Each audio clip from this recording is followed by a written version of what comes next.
morning, Julia. I'd love to get your reaction, first of all, to what Dame Sarah Gilbert has had to say. She's actually been a voice of very calm reason to an awful lot of this pandemic. She's actually doing something useful. Instead of scaremongering on BBC or the Sky, has actually been developing a vaccine that actually works and helps save people's lives. But she said, look, realistically, the next pandemic could be more lethal. I mean, to a certain extent, well, that's the statement of the bleeding obvious, isn't it? It could be more lethal. It could be less lethal. We should plan for one that's more lethal. The more we plan in advance, the more we're prepared, then, frankly, the better we'll be able to handle it. And we did plan. We did plan for a much more lethal pandemic than this. We planned for a pandemic that would kill an estimated 700,000 people. And in those plans, we didn't even contemplate quarantining healthy people. We didn't even contemplate closing down all businesses other than a defined section of what's called essential businesses, although that's a non sequitur in a real free economy. Yeah.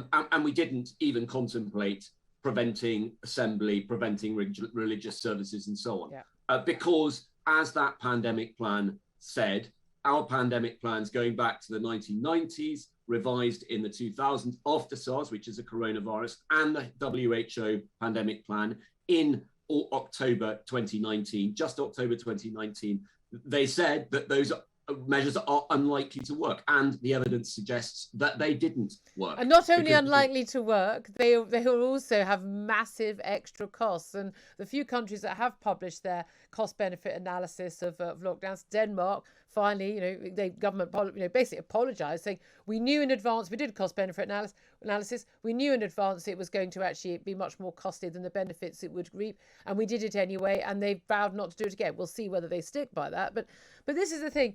The talk of restrictions on our lives, the restrictions on the average person who's perfectly healthy, who's been double jabbed, even boosted, or not jabbed, in their 20s, who've had COVID. The idea that the restrictions should be imposed on whether families can meet up at Christmas, what they do in their own homes, if they have a good Christmas, they'll be punished in the new year. That's the threat that we're getting right now. The othering of the unjabbed as the dirty, the disease, the cause of the problem, without any evidence to back that up at all. All of this has now just become the norm. And the questions at press conferences or at Downing Street just automatically leap to, what are the next restrictions? Why aren't you doing more? Why aren't you closing the borders? Why aren't you locking people in their homes?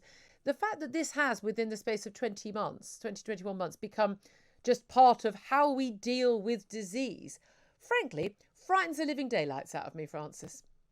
Well, quite rightly. And I don't see that there's any question of, obviously, the Court of Appeal in the case that I did last year, in the Dolan case, and other human rights barristers have been talking about proportionality. And yes, proportionality has its place. But frankly, I think there is actually a good case now for a much more fundamental prevention of the state doing this, because you're quite right that once the state can do this for a relatively, compared to Spanish flu, a relatively minor respiratory pandemic, one over which the restrictions had very little, if any, effect anyway, caused enormous damage. There is just no knowing when the state can do it and in what circumstances. So I'm beginning to think, well, I never used to believe in a codified constitution, but maybe one is justified, and maybe a codified constitution that prevents you from being restricted to your own house or who you can invite to your house, and the closure of the whole economy. Yeah. In fact, Sweden actually did have a constitutional provision that prevented lockdown. It's one of the reasons, and Japan as well. It's one of the reasons why those two countries didn't do it. And as we know, they prevailed relatively well compared to other places with as much international connections. And that's it. We know. I've talked ad infinitum on this show about all the evidence internationally and the evidence even in our own country, even just with the new borders of the United Kingdom, on how many of the measures that people are absolutely insistent really matter. The mask mandates, the COVID passports, all of that. There's just simply no evidence that these things have any efficacy at all. Look at Ireland, look at France, look at Italy, look at Germany. Spikes in cases. They've got all of these things. Even the vaccination. I mean, the big thing right now is the blaming the unjabbed. If it wasn't for the unjabbed, this Omicron variant wouldn't have appeared. If it wasn't for the unjabbed, it wouldn't be spreading. If it wasn't for the unjabbed, we wouldn't have the NHS under pressure. In Ireland, the vast majority of people are jabbed. They've got a much higher rate even than us. and yet they've still got this variant, and they've still got cases rising.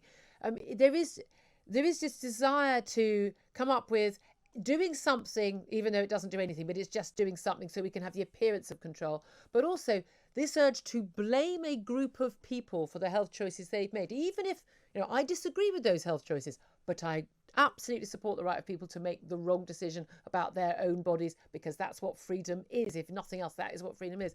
But are you worried about this sinister turn, that there is clearly a concerted effort now to point the finger at the unjabbed and blame them?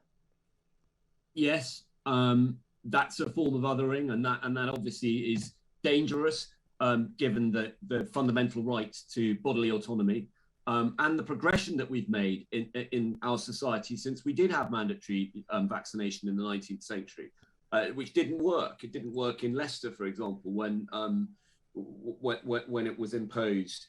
And there are various stories about that. But this, again, it goes back to the normalization of public health justifying restrictions on the whole of society. We've never before seen that, save in the Middle Ages. And we simply haven't seen it in the modern era. The state has a duty to protect people by preventing them from doing things. Of course, the state has a duty to advise people. Of course, the state has a duty to be honest. And if evidence does suggest that masks work, they don't, because if they did, we'd have seen a change in the trajectory of infections in every territory where they were introduced. And we've seen no evidence at all in any territory where they were introduced. And that's the only measure that the government has done, apart from a bit of extra self-isolation. So if those measures work, then advise people to use them. That's how a free society works. And we have to be able to quantify, we have to be able to deal with risk. And risk is an essential part of being a human being. Otherwise, we wouldn't have a speed limit of 70 miles an hour on motorways. We know that people we'd have a speed limit of 10, wouldn't we? That's the thing. We accept those trade-offs, don't we? Can I ask you just finally, just because I know a lot of people are really troubled by this mask mandate. It's been in, obviously, Wales and Scotland for a long time. How's that working for them with higher case rates? But in England, it's just been brought in a week or so ago. We've seen some videos on social media of police arresting a man who apparently had the wrong attitude about not wearing a mask, but he said to the police very clearly, I have a mask exemption. They were asking him more and more details. Can you just clarify for people just briefly, like what the law is? If someone says they have an exemption, they don't need a doctor's letter. They don't need to provide proof at all. It's entirely a subjective view. If you find wearing a mask, as I do, severely distressing, because it is severely distressing to be forced to do something so completely stupid, then you are entitled not to wear a mask. And that's the end of the matter.